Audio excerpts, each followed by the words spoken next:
بسم اللہ الرحمن الرحیم۔ السلام علیکم پیارے ناظرین، آج ہم واپس آ گئے ہیں حضرت یوسف علیہ السلام کی داستان کے دوسرے حصے کے ساتھ۔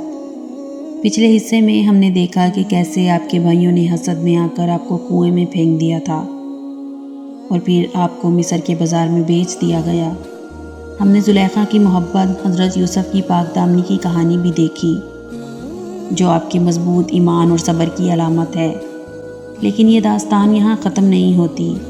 آج ہم جانیں گے حضرت یوسف کو قید سے رہا ہونے کے بعد کس طرح مصر کے حکمران بنے اور کیسے زلیخا نے سچی محبت کے بعد اپنی زندگی کو تبدیل کر ڈالا۔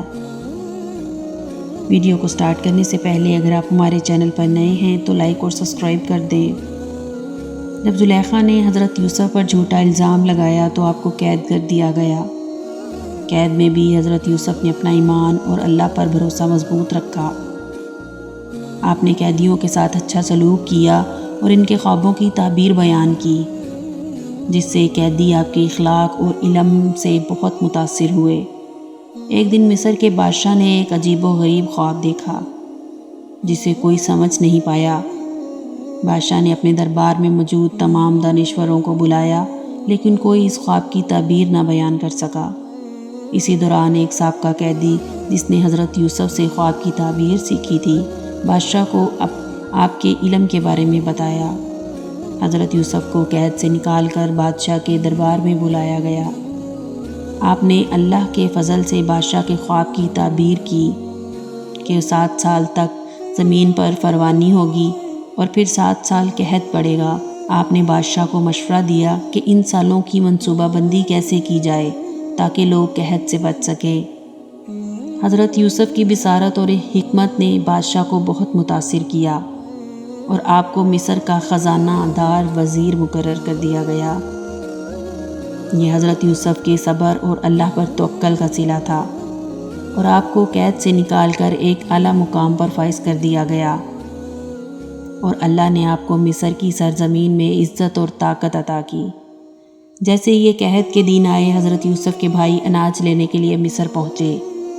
انہیں اندازہ نہیں تھا جس وزیر سے وہ مل رہے ہیں وہی ان کا بھائی یوسف ہے، جسے انہوں نے سالوں پہلے کنویں میں پھینک دیا تھا۔ حضرت یوسف نے اپنے بھائیوں کو پہچان لیا، لیکن اپنی شناخت ظاہر نہیں کی۔ آپ نے ان کے ساتھ شفقت کا برتاؤ کیا اور انہیں اناج دیا، لیکن آپ نے ایک تدبیر کے ذریعے اپنے چھوٹے بھائی بنیامین کو اپنے پاس روک لیا تاکہ اپنے خاندان کو دوبارہ اکٹھا کر سکیں۔ جب بھائی دوبارہ واپس آئے اور اپنی حالت بیان کی، تب حضرت یوسف نے خود کو ظاہر کیا۔ بھائی شرمندہ ہوئے اور معافی مانگی۔ حضرت یوسف نے انہیں معاف کر دیا۔ آج کے دن پر تم پر کوئی الزام نہیں، اللہ تمہیں معاف کرے اور وہ سب سے بڑھ کر معاف کرنے والا ہے۔ حضرت یوسف نے اپنے بھائیوں سے کہا کہ وہ اپنے والد حضرت یعقوب کو مصر لے کر آئیں۔ حضرت یعقوب جو سالوں سے حضرت یوسف کے غم میں نابینا ہو چکے تھے، اپنے بیٹے کی خوشخبری سن کر بے حد خوش ہوئے اور فوراً مصر کی طرف روانہ ہو گئے۔ جیسے ہی حضرت یعقوب علیہ السلام مصر پہنچے، حضرت یوسف نے بڑی محبت کے ساتھ ان کا استقبال کیا۔ اللہ کی قدرت سے حضرت یعقوب علیہ السلام کی بنائی واپس آ گئی اور خاندان دوبارہ اکٹھا ہو گیا۔ یہ منظر محبت، رحمت اور اللہ کی حکمت کا عظیم شاہکار تھا۔ حضرت یوسف کے والدین اور تمام بھائیوں نے ان کی عزت کی اور آپ نے ان کو معاف کر کے خاندان کے تعلقات کو مضبوط کیا۔ روایت کے مطابق حضرت زلیخا جب حضرت یوسف کی پاک دامنی اور اللہ کے قربت کو دیکھا تو آپ کی محبت دنیاوی خواہشات سے نکل کر اللہ کی محبت میں تبدیل ہو گئی۔